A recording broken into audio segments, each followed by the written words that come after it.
All right, welcome on back, everyone, to First CSP, the channel dedicated to bringing you the first council shoulder patch issue from all councils in Scouting America, both past and present. Super excited to bring you this episode today, as we've had a really good response from people wanting to know more about CSP first issues, specifically that have reproductions. So today we're going to take a look at St. Louis Area 312. Has a very famous reproduction that's almost the same age as the first issue itself, so it can be a little tricky to identify. If you are interested in first issues that have reproductions, we have added a playlist specifically on the channel that just highlights the episodes with reproductions that we've been able to show to you to help with identification and whatnot, so you can certainly check that out. But the St. Louis Area Council was chartered originally in 1911 and then existed all the way up until 1995 when it changed its name to Greater St. Louis Area 312.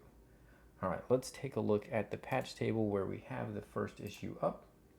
So this is the T1 for St. Louis Area Council. It is defined by its white border, red background, dark blue fleur-de-lis, and bright gold letters. And it does note for the T1, the fleur-de-lis touches the top border of the golden circle, and it does have a non-standard shape with vertical sides. So the defining characteristic, and it really is one of the few things that sets it apart from the reproduction, is the fact that the top of the fleur-de-lis is touching this border. And let's see if we can actually use the magnifying glass to kind of zoom in on that for you. Try and get the ring light out of there. There. You can see that the fleur-de-lis is touching into the top of that border circle.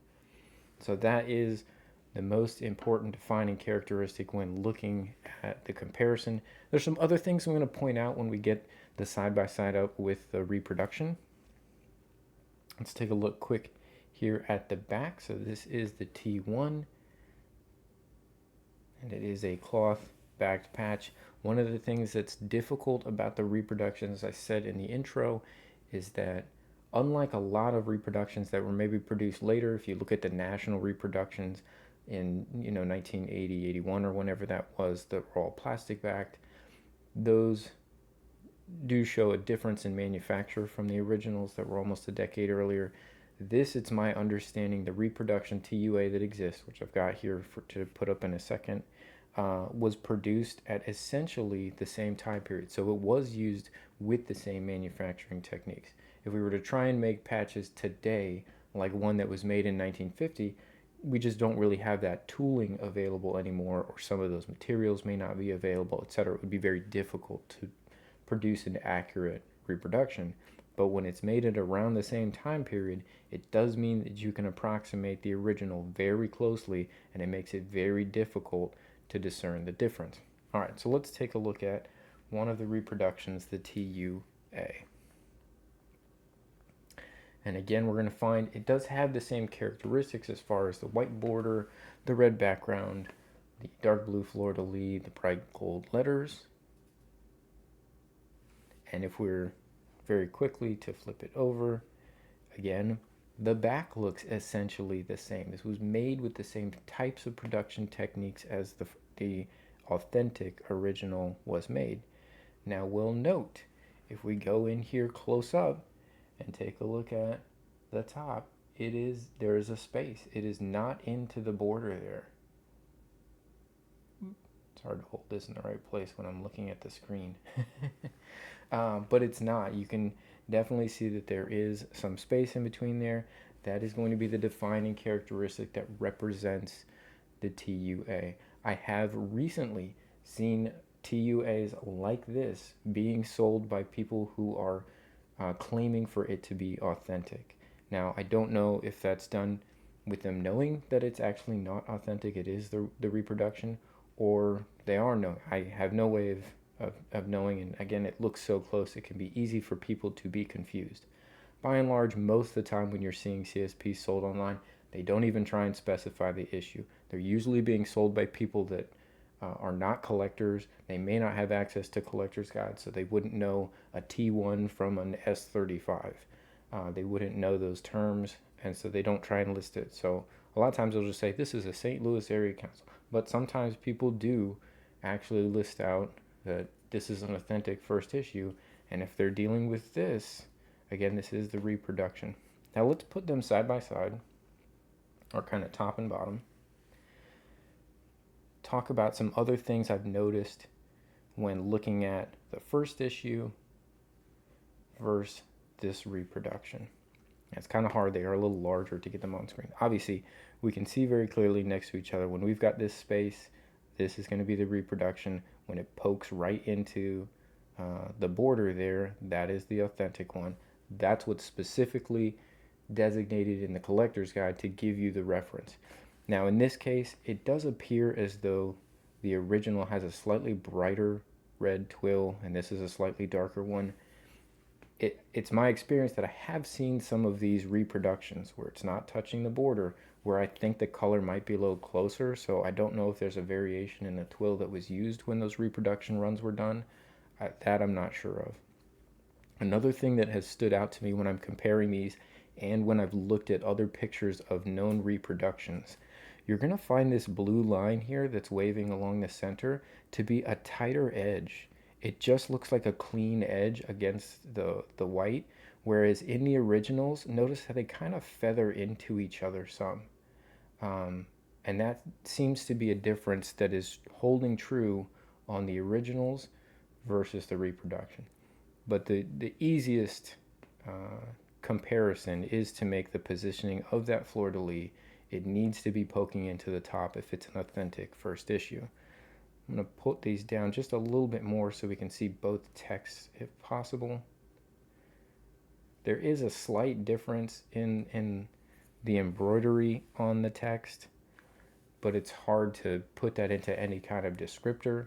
I would say the color of the text in St. Louis Arch and the background for the fleur-de-lis, this gold, is pretty similar. So that is not really something that can be is not distinct enough to look different.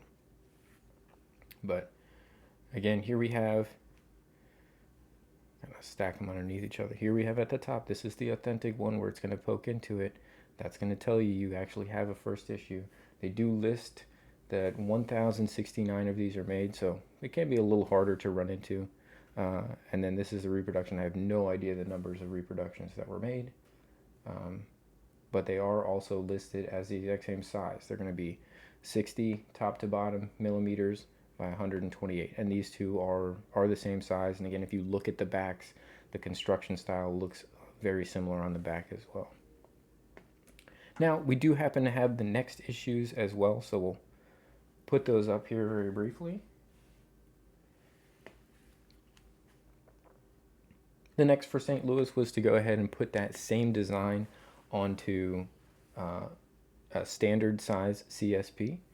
It had two variations, so this is the T2A. It's specifically defined by the background behind the fleur-de-lis in the circle here is horizontally stitched, and we're going to see in the T2B it is vertically stitched. So this is a T2A, so the next one that was produced after the T1. And then we can see this is the T2B.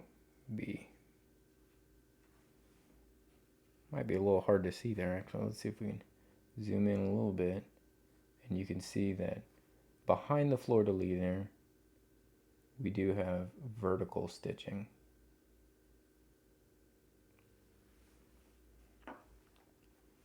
In the T1,